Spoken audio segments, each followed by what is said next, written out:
প্রতারকরা সুযোগই পাবে না আপনার জীবনকে তছনছ করে দেওয়ার। আপনার মানসিক দুর্বলতাকে ব্যবহার করে আপনার জীবনে প্রবেশের অনুমতি তারা পাবে না। সে কথাই রইল আজকের পর্বে। নমস্কার বন্ধুরা, প্রেরণা বাংলা মোটিভেশন চ্যানেলে সকলের আমন্ত্রণ রইল। আশা করি সকলে ভালো আছেন, সুস্থ আছেন। ভগবান, ঈশ্বর বা আল্লাহ, যে নামেই তাকে ডাকা হোক না কেন, তিনি কি সত্যিই আছেন, নাকি সবটাই কল্পনা, মিথ্যে বুজরুকি? এই ধরনের সন্দেহ যখন মনের মধ্যে দানা বাঁধে, তখনই বিভিন্ন ঘটনা আমাদের প্রশ্নের উত্তর দিয়ে যায়। ঠাকুর শ্রী রামকৃষ্ণ পরমহংসদেব বারবার বলেছেন, তার অনন্ত কাণ্ড, অনন্ত লীলা। তার লীলা বোঝে এমন সাধ্য কারণ নেই। কিন্তু মানুষ আত্ম অহংকারে এতটাই মত্ত যে তার লীলার বিচার করতে বসে। তন্ত্র মন্ত্র, তাবিজ, কবজ, বিভিন্ন ধরনের পাথর দিয়ে তার লীলাকে তারা আগে থেকেই জেনে যায় এমন দাবি করে, অর্থাৎ তারা ভবিষ্যৎবাণী করে। ঠাকুর তো বারবার বলেছেন, তার লীলা বোঝে এমন সাধ্যি কারণেই। কিন্তু এই কথাকে তারা ধূলিসাৎ করে দিয়ে তারা দাবি করে যে তারা ভবিষ্যৎ বলে দিতে পারে।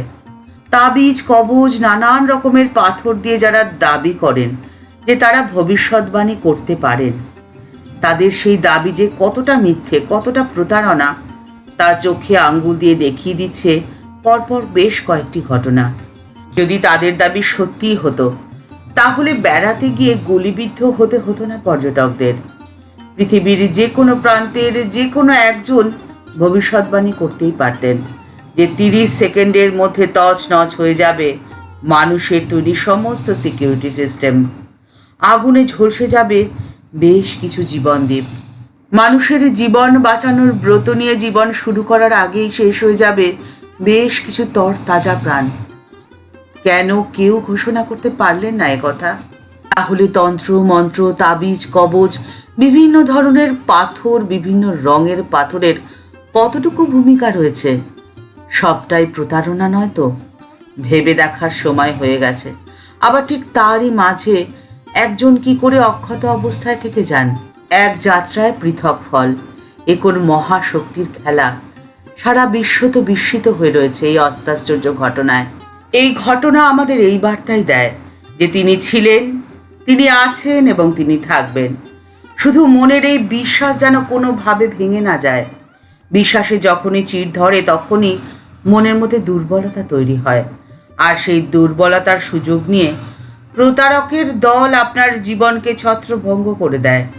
তাবিজ, কবজ, লাল নীল পাথরের ক্ষমতার থেকে আপনার ক্ষমতা যে শত সহস্র গুণ বেশি, এই কথা মেনে নিতে তখন বেশ অসুবিধেই হয়। মন দুর্বল হয় সব থেকে বেশি কখন বলুন তো? যখন তার প্রিয় মানুষটির থেকে সে অপ্রত্যাশিত আঘাত পায়। তখনই সব থেকে বেশি মনে আঘাত লাগে, মন দুর্বল হয়ে পড়ে। সে অবস্থায় নিজেকে সামলাবেন কি করে, সেই পথ দেখিয়ে দিয়ে গেছেন স্বয়ং শ্রীমা সারদা দেবী। সীতারূপিণী শ্রীমা সারদা স্বামীকে প্রাণের থেকেও বেশি ভালোবাসতেন মা সীতা। স্বামীর কাছেও তিনি ছিলেন প্রাণের চেয়েও প্রিয়। কিন্তু সেই স্বামীর কাছ থেকেই সব থেকে বেশি আঘাত এবং বেশি অসম্মান পেতে হয়েছিল সীতা মাকে। যদিও এদিক দিয়ে মা সীতার থেকে শ্রীমা সারদা দেবী ভাগ্যবতীই ছিলেন, কিন্তু শ্রী মায়ের জীবনেও দু একটি ঘটনা রয়েছে, যে ঘটনাগুলোতে মায়ের প্রতি ঠাকুরের আচরণ মায়ের জীবনী পাঠকদের মনকে ভারাক্রান্ত করে তোলে। একবার শ্রীমা সারদা দেবী তাঁর মা লক্ষ্মী দিদি প্রভৃতির সাথে জয়রামবাটি থেকে দক্ষিণেশ্বরে এসেছেন। ঠাকুরের সম্পর্কিত ভাগ্নের হৃদয় মা আসা মাত্রই তাদের সঙ্গে চরম দুর্ব্যবহার শুরু করে দিলেন। মা যাওয়া মাত্রই মাকে বললেন, এ কেন এসেছে এখানে? কি জন্য এসেছে? এখানে তার কি দরকার? এসব যে ঠাকুর জানতেন না এমনটা কিন্তু নয়, কিন্তু হৃদয়কে তিনি ভয় কিচ্ছু বলতে পারেননি। মেয়ের অপমানে শ্রী মায়ের মা অত্যন্ত অপমানিত বোধ করলেন।